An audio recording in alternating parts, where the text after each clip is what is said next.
Yesterday, we told you about the NAACP's unprecedented travel advisory for African Americans going, traveling, living in Missouri. Surprisingly, the NAACP hasn't issued an advisory yet for Chicago, where the murder rate is on pace to break the record numbers set in 2016. More than 400 homicides in the city so far this year, and most of the people killed, blacks or Latinos. Here's a closer look at the crisis on the Southside from an upcoming CBS News report. That's a MAC-10, a semi-automatic weapon originally designed for military use and illegal in Chicago. So why do you need guns with that much firepower? Protection. It's dangerous out here. This Southside crew is affiliated with the group the Titanic Stones. They cover their faces to conceal their identities. They actually told us they hate guns.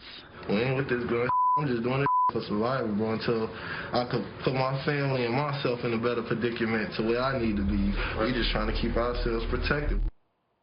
So, Jesse, President Trump has been very involved in this, saying that, you know, Rahm Emanuel, the mayor of Chicago, needs to clean it up, suggesting he would send added federal people in. In fact, he's sent 20 additional ATF agents to Chicago.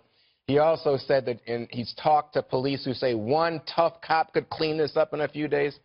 So I'm not sure. What do you think? I think Chicago's another swamp that needs to be drained. Rahm Emanuel's been the mayor for quite some time, and he's tolerating a lot of shootings.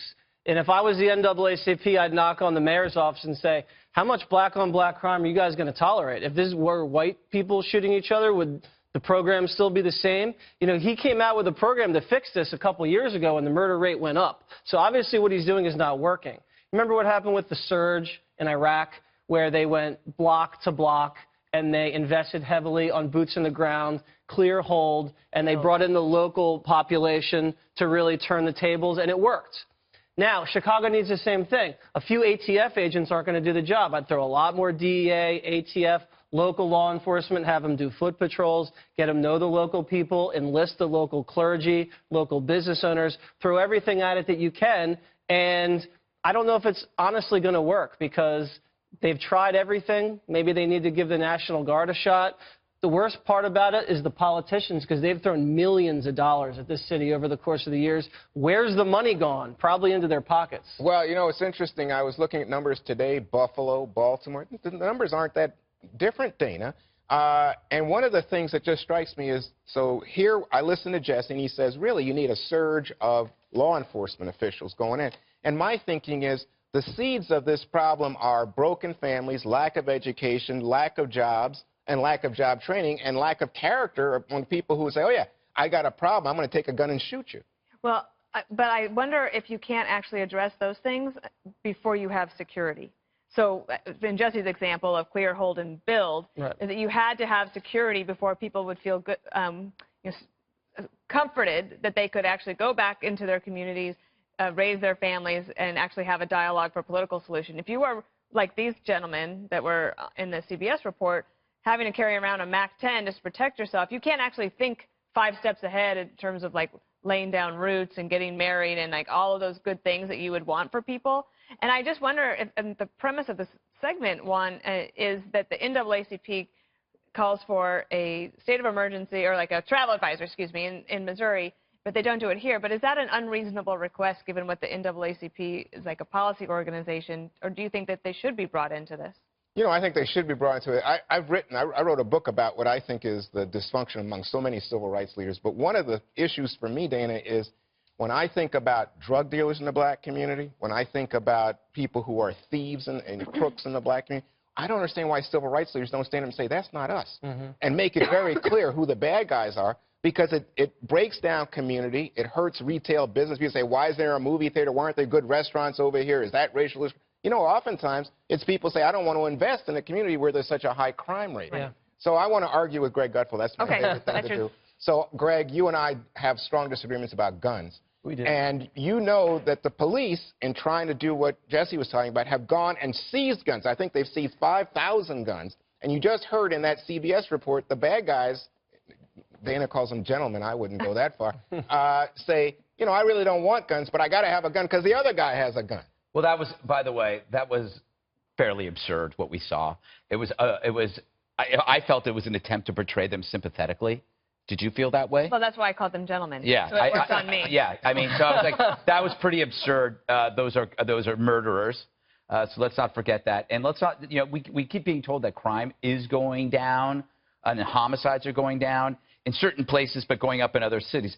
What we have to understand is there are fewer gun homicides, not because of shootings, but because surgeons in the ER are way better at repairing gunshot injuries than ever before. So there would be, this could be worse than the early 70s and the late 60s. Yeah. It's just that we have better doctors. It would be hard for me to get up in the morning to know that I was hurting the five. Like if this show wasn't a hit show and I knew it was my fault, I would probably quit. I don't understand how you can be mayor of Chicago, how you can be a bureaucrat and get up in the morning and know that the biggest problem you face, which is death, you know it's going to happen. Yeah. You know the statistics are going to keep going. You know exactly what you're going to see in the news, and you don't or can't even figure it out. You should have the nobility to just step aside and say, maybe somebody else should take a shot at this. Maybe we need fresh thinking, and maybe I should go write a book or be a contributor at CNN or do something like that rather than be mayor because I'm letting people die. Yeah, there are too many people whose lives are dependent on what you do for a living as a public servant. Yeah. And so much of that is spent in denial. Yeah. And it just sort of speaks to the fact that, you know, there are a lot of corrupt union politics in Chicago and in Illinois in general, and the state is in financial dire straits for a number of reasons, but one of the big ones happens to be, you know, the pension obligations and the union and whatever else, and the whole state is so dysfunctional that they are in denial about this stuff. But one thing I will say is they have such prohibitive gun laws in places like Chicago, and John Lott's research has shown that places where people can legally own and carry guns, there's less gun violence. Yeah. And it seems like a paradox, and no one wants people running around like a bunch of vigilantes shooting each other, but good people are unable to protect themselves, and bad people get guns on the black market, and they hold an entire city, a great city, hostage. I mean, that's also what's so confusing and why people are so invested in Chicago is because it is a wonderful city. Well, you know, what is interesting to me, Kennedy, is that it's not the city of Chicago. This really is certain poor, mostly minority neighborhoods where the people are shooting, the young men involved in the drug trade are shooting each other. And the war on drugs. By the way, I don't understand why, if you're going to issue the advisory from Missouri, you wouldn't see civil rights activists, Chicago, the home of Jesse Jackson, stand up and say, we're marching against you, the drug dealers, the gun dealers, and people who are shooting each other and making our communities into shooting ranges. It's bad. Trump.